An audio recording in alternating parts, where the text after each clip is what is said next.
Welcome back, everybody. I'm Jeff Barton, your voice for the Mortgage Minute, also the Mortgage Voice, which we're on the radio every week, Saturday and Sunday usually. We're on a number of different stations in a number of different states, and I really appreciate people who do tune in. If you want to see the show, go to Jeff Barton, the Mortgage Voice, and that's on YouTube. We're on the Big 8 podcast. This particular show will be seen on LinkedIn and Facebook, and sometimes we get into Instagram and some of the other social medias. All right, let's just get right to what I wanted to say today. Today is day after Inauguration Day on a Thursday. Whether you like the new administration or not, all kinds of changes are going to take place. The main change, I think, is going to be in the direction or how the pandemic is going to be addressed, i.e. there will be a bigger stimulus probably.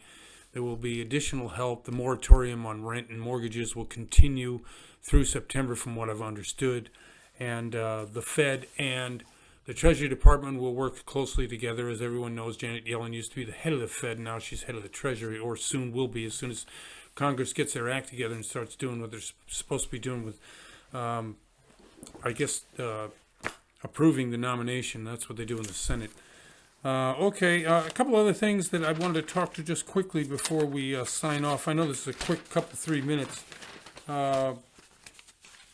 So the number one thing that the Home Builder Confidence Survey came out, the HMI, the Housing Marketing Index was at 83. There seemed to be some concern that it had dropped 3 months in a row. And this is the builder confidence as to what's going to happen next year in the economy. As everyone knows, we need more housing. In order to do that, they have to feel like they can make some money, and the big thing about that is this HMI. Well, HMI hit an all-time high at 90 this year, okay? So 83 is a pretty good number. As a matter of fact, they say this is actually a pretty bullish number if you compare it to a long-term look at what the HMI has been in the past. So we see housing as something that is going to be a good investment for house builders. And to back that up, we have a number of different ways that we look at it. One of them is permits, how many permits that we're going to have or have had. We see permits last year up in a big way. We also see, what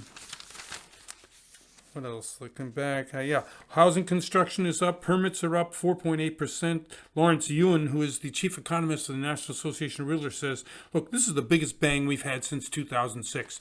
Now, there are some headwinds. There are some problems with, those sentiments. The main problem is the cost of lumber.